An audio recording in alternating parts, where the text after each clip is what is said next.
I really screwed up. I lost $20,000 on Etsy between November and December, like in 30 days. I'm an idiot. Well, no, I'm not, but I was that day. See, I was making a video about how SEO and keywords were nowhere near the only things to focus on. I'll link to it at the end of this video. I went into a top selling listing to check some stats and see what keywords it was ranking for in that, and I noticed some long tail keywords that it was ranking for that I didn't have in my actual listing. So normally when this happens, I'll duplicate the listing and then add some of those keywords into that listing and try to test out, do an A/B test, a parallel test to see if they improve performance or how that listing does versus the original. What you don't want to do is screw around with your SEO. Like, if it ain't broke, don't fix it. That really, truly, and wholeheartedly applies here. I learned the hard way. And well, I had a massive brain fart while trying to do too many things at once. That never happens, right? And I hit edit instead of copy, which is right below it. And really, those things should be kind of a little bit further away from each other. If anyone from Etsy is watching, I'm talking to you. Maybe there should be a fix for that. Anyway, I went in there, changed my keywords, and then got sidetracked again. Somebody say squirrel. I came back to it 20 minutes later and clicked publish. I didn't even notice it didn't say publish copy down there.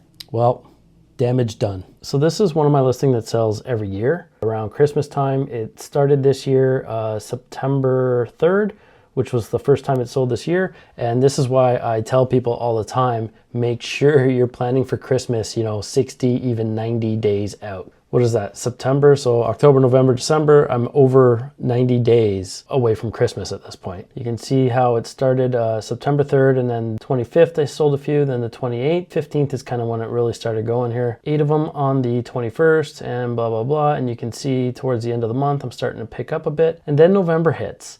Now I'm doing like a few a day, right? So this is all of October, and then this is just the first 4 days or 5 days of November. You can see I sold 9 of them here on the 2nd, the 3rd, 12, the 4th, we're up to 24. The 5th is where I made my big mistake. So that's where I did the damage and actually went in on the 5th morning and did something stupid and broke the friggin' listing. That's why there's nothing here from the 5th all the way to 22 days later, the 27th. So I wanted to show you exactly where I was trending here. So if we just take the 2nd to the 4th, you can see the sum is 45 orders.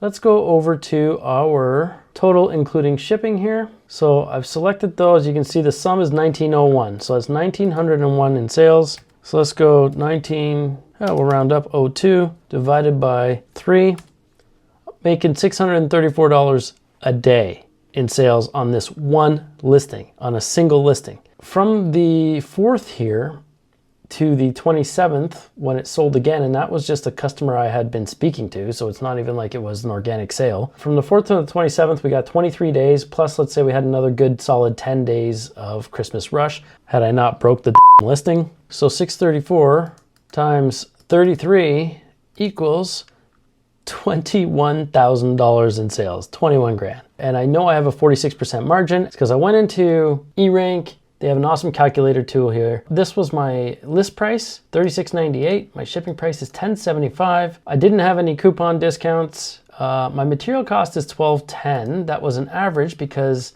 I used the Gildan Heavy Blend crew neck sweatshirt.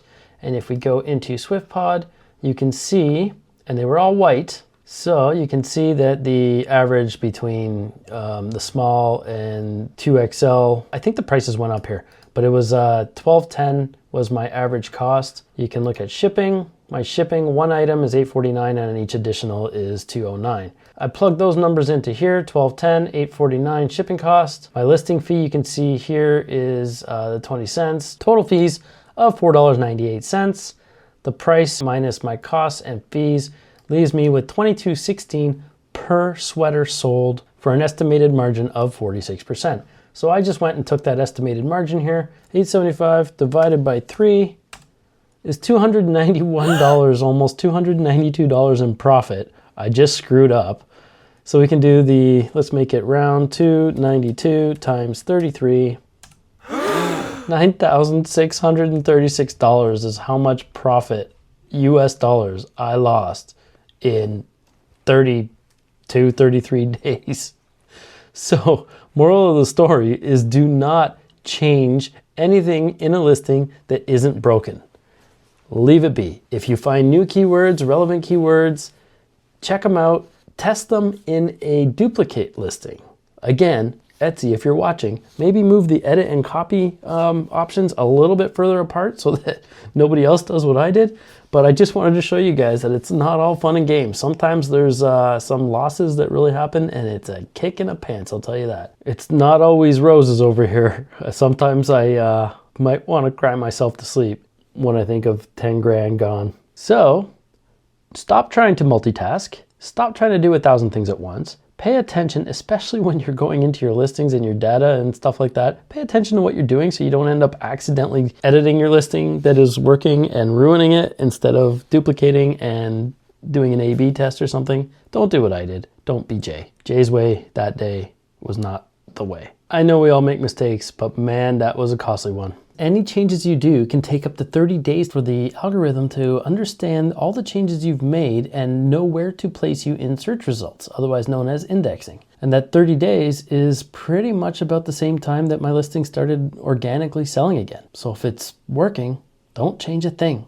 Anyway, check this one out about how SEO isn't the be-all end-all that a lot of people would have you believe. And we'll see you in the next one. Still not over it.